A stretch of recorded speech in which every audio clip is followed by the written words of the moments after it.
Of jijjiira jedhee abbaa fi haadha koof mana ijaara jedhee abbaa fi haati koos waan qaban gurguranii kan dhaban liqeeffatanii anis nan imalee qabsoo jireenya kootii wanta baay'een argee hundumaayyuu dabarsee kinoo har'a immoo mana hidhaa keessatti rakkoo caaltuu garmalee ulfaattuu yeroo qorraatis feestaalii uffadhee yeroo ho'aatis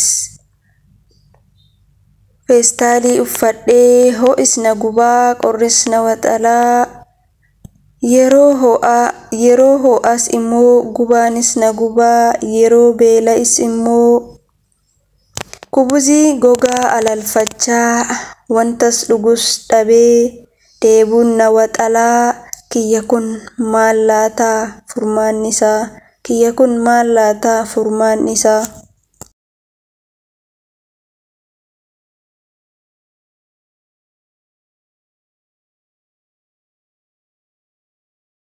Harka fuudhee kabajamtootaa fi jaalatamtoota hordoftoota koo akkam jirtu nagaa keessanii akkuma beekamu ijoollee keenya mana Saudi Arabiyaa hidhaa keessatti dararamaa jiranii sagalee haa taanu. Namni viidiyoo tana argee sheerin goone dhuguma ati nama miti. Dhuguma ati sammuun kee yaaduu hin danda'u jechuudha. Rabbiif sodaadha viidiyoo kana waliif sheer godha. Iyya waliif ta'a. Ijoollee tanaaf sagalee ta'a. Ijoolleen keenya mana hidhaa Saudi Arabiyaa keessatti dhumaa jirti. Gubbaan ibidda jalaan ibidda. Ibidda kanaan waan ajaa'aa kana uffatanii too ciisan. Kanaayyuu argatan. Rabbiif jedha. Ijoolleen tun kaleessa akkuma kiyyaaf keessan sagalee saba isaaniitii ta'aa turan. Nama rakkate gargaaraa turan. Manneen amantaa ijaarsisaa turan. Saba ofiitiif iyyaa turan. Har'a immoo diinoo harkatti kufanii ani dubbachuufillee namatti ulfaata. Bakka kanaati bu'e obboleessa koo. Obboleetti koo bakka kana bu'ime waan ajaa'aa kana uffatanii ciisuu miti. Uffatanii ooluu miti. Sagandii hagama ulfaatu. Rabbiif jedha sagalee ta'aafi. Ulamaayonni keenya zimin jedhina. Sheekonni keenya zimin jedhina. Qeessonni keenya zimin jedhina. Ijoolleen tun balleessaa homaa hin qabdu sagalee ta'aafi. Nan nyaadhan nama nyaatti. Ofan jijjiiraaf biyyaa bahanii. Rabbiif jedha. Egaa akkuma nama kamiituu hojjetanii of jijjiiruuf jireenya maatii isaanii jijjiiruuf akkasuma jireenya ofii jijjiiruuf kan ilmoo qabu immoo ilmoo ofii guddifachuuf kan immoo akkasuma walumaa galatti jireenya ofii fooyyeffachuudhaaf namni biyya ofii gadhiisee baha jaalatee biyya ofii gadhiisee hin ba'u.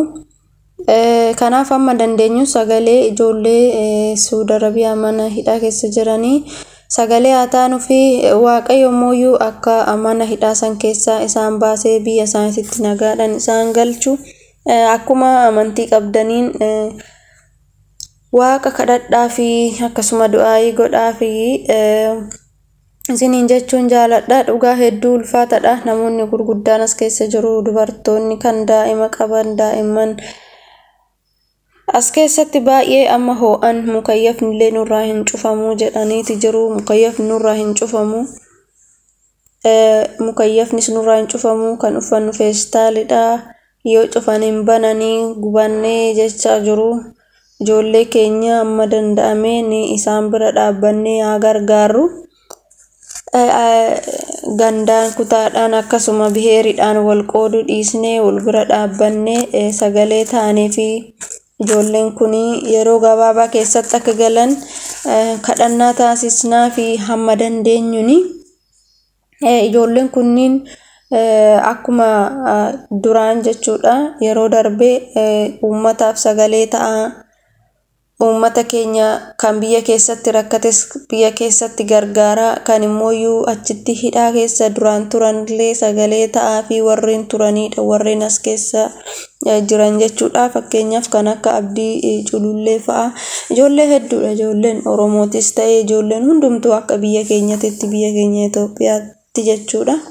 Kanaaf biheerii osoo hin jedhin ganda kutaa odoo hin jedhin Oromoo Amaara osoo hin jedhinidha jechuudha. Maqaa Itoophiyaa jedhuun kan as keessa jiran ijoolleen keenya rakkachaa gubachaa kan maraates jira kan immoo jireenyi in beektu kaa jireenyi biyya ormaa hojiiyyuu qabaatanii baay'ee ulfaata kan hojii dhabanii ho'a kanaan gubatanii nyaata dhabanii dheebotanii waan rakkoon taane argaa jiran baay'ee ulfaataadha jireenyi akkanattuu. Kanaaf sagalee amma dandeenyuun sagalee haa taanuuf akkasumallee kadhannaa haa taasisnuuf isiniin jedha obboleewwata kooyi. Ijoolleen kun of jijjiiranii maatii isaanii jijjiiranii yeroo immoo biyyi keenya rakkatee jechuudha.